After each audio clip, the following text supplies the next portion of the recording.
Welcome to Mythical Phylogeny Adventures. I'm your guide, Jason. In my writings, I've recently been playing with underwater civilization, and I have come across a few issues which have arisen. So what sort of culture would merfolk have, and how would it differ from races on the surface? The first issue is what kind of merfolk are we dealing with? And there are two general groups. Legged, like Kelly-Piluit, and legless, which is the more popular version. And this is very important. It influences how they would move. Now, they can both swim, but being able to walk adds in some more mobility. We could also assume that those with legs would likely live closer to the surface. Potentially, legged merfolk would be able to manage tighter areas, which could mean for more narrow streets. But there is another issue, one that I failed to address when I did the merfolk physiology video a couple of months ago, and that is many fish cannot breathe if they are not moving. They need to keep their mouth open to breathe, so water can come into their body and pass over their gills. Now, some sharks have a buccal pump, which will help push water over their gills. Honestly, this is a massive issue, one that could make or break a species. And this will influence housing. If they don't need to keep moving, they could easily rest in one place with little issue. But if they need to keep moving, potentially they would need a larger open space to swim while resting. But that does bring up something different about most fish. They don't sleep like we do. Part of this is needing to push water over their gills, and the other is due to needing to remain alert to threats. Instead, they enter a state of low metabolic levels with reduced activity. Dozing, you could say. As close as you can get to sleeping without actually sleeping. And of course, with such an ancient group of animals, there is a lot of variation on this. However, all of this brings up an issue. Something that I hope a couple of you caught on to. Do merfolk even need houses? Let me ask you a question. Why do we have houses on the surface? Well, we got weather. Summer, where it is blazing hot, you're constantly sweating. And you also have winter with bitter cold that threatens to freeze you to death. Then you got rain, snow, and wind. All things which could easily turn deadly under the wrong conditions. That's why early humans, bears, and many other animals hang out in caves. They are places with little temperature fluctuations. And what happens underwater? Well, there isn't rain. Wind only affects the most surface layers. And the temperature of water does fluctuate some, but nowhere near as much as the air does. So would merfolk need houses? Will they create buildings? And there are a couple of potential options which might encourage it. Buildings serve as a place to put things, and fish do build a few things, namely nests for their eggs. Now, some sharks do have live birth, but for the most part, fish do have eggs.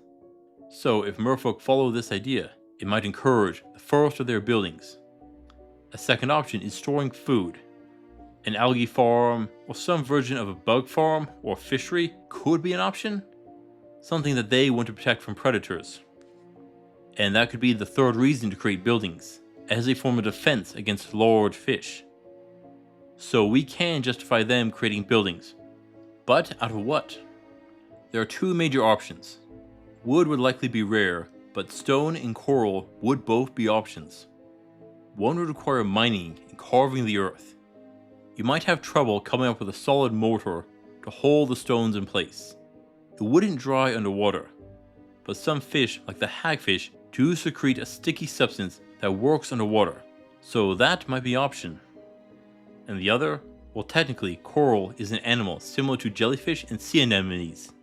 So with some form of animal control, it might be possible, just slower, but would likely be the easier method. Precisely when you look at the second issue. How do we define ages in our world? Well, Stone Age, Bronze Age, Iron Age, Steel Age. You could say that the Roman Empire is in the Concrete Age, the Electrical Age, Computer Age, and Space Age, and so forth. Did you notice a trend in the earliest eras? There are building materials, stone and then metals. And that is the issue. How does metallurgy work? Well, you need to heat up the ore enough to melt it and then shape it.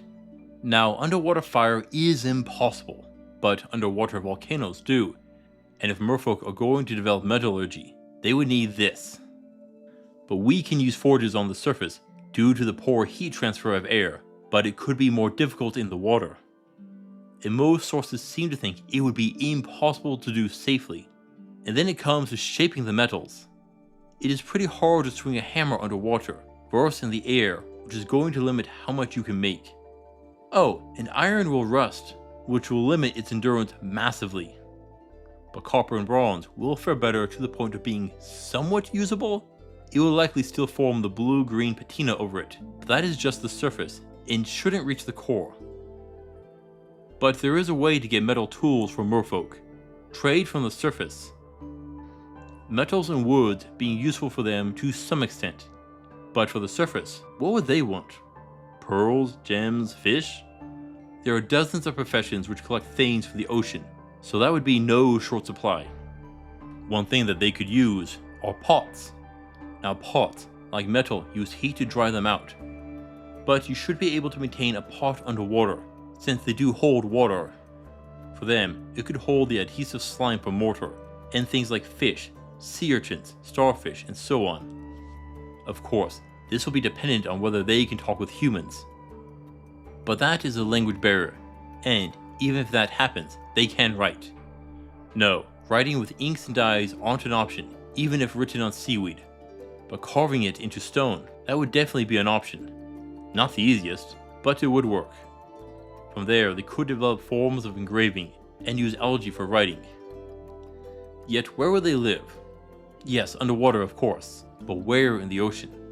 At what depth? The deeper you go into the ocean, the less lighting. Now we have a couple of options. The simplest is to adapt the merfolk's eyes to see in less light. If they develop society deep enough, they would likely not be affected by the day-night cycle to the same extent. But that would limit surface interactions.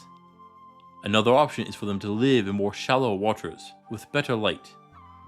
This would help promote trade with the surface, and this is where I think that the legged merfolk are more likely to be found. Though, I'm curious as to whether they would wear clothing. Part of why humans wear it is to protect us from the elements, but like housing, it isn't as big an issue underwater. Though it could be worn for modesty perhaps? Though it could be made using a variety of things found underwater such as seaweed. Likely they would domesticate a species of seaweed to produce a thinner variation. And on that note, they would likely domesticate some animals. Breeds of fish that they can keep as food, eggs that are easy to collect. Things like eels could easily work as dogs. The important thing here is if the animal is of use to them. Larger fish, sea turtles, and dolphins could carry some weight, but a mount might be more complicated. It would need a harness that a merfolk can hold on to. However, we then have the additional force of pulling, and that would take strength. A whale shark might have the strength though. Orcas and great white sharks would likely be too aggressive. Other breeds of whales could be an option, but have a high food demand and need to surface frequently, so they would be questionable. Octopuses would be a high option I think, though what use they could be argued. Yet as with any fantasy world, there are going to be bigger fish lurking out there, and our merfolk will need to defend themselves. Creatures such as the ship-eating dandan, the kraken, and the leviathan. Now an underwater environment changes combat. It is now a three-dimensional fight. That means defensive lines probably wouldn't work. You would want full-on spheres. This would result in needing more troops. Walls aren't going to be a great option. So a defensive position is limited to caves. But be sure to have adequate water flow to provide oxygen to the population. You'll want to create multiple openings. And then we need armor and weapons. Again, iron is an issue and will likely rust. Most likely, their armaments are going to be made of whalebone, shells, coral, and stone. Now, you can actually fire a bow while underwater, but with a few problems. It is going to be slower and you'll lose much of the power. But they can still drop things. Remember, they can swim up and then drop flechettes and weighted knives. You want something thin and narrow to reduce water resistance. Oddly enough, nets are going to be very useful here. You can have a group of soldiers stretched out and surround a foe before ensnaring them. Then draw your weapons. Sure, your foe could cut themselves free, but that is time they aren't using to fight, and time you are winning. But in close quarters, they'll use spears, which are shaped like swordfishes, and can be used well. Momentum will aid by rushing forward, and can offer the best penetration. Though difficult, a sword actually isn't impossible. It just isn't the best option. Armor is an oddity. There are plenty of species of snails, clams, and other animals which have tough shells which could be used to create shields and armor. They would need some work, but are an option. They could also trade for gambeson and leather armor from the surface. Here they could employ domesticated sharks in combat. Their efficiency would be up for debate, and I'm not certain that you could keep them controlled. Octopus would likely work, and could be taught to use shields and spears probably, and their ink screen could offer cover. Overall, I would say that there are a fair few changes which would come about with making an underwater civilization flourish. They would really need to change the materials which they build with, and alter their entire fighting options. Thank you for watching, adventurers.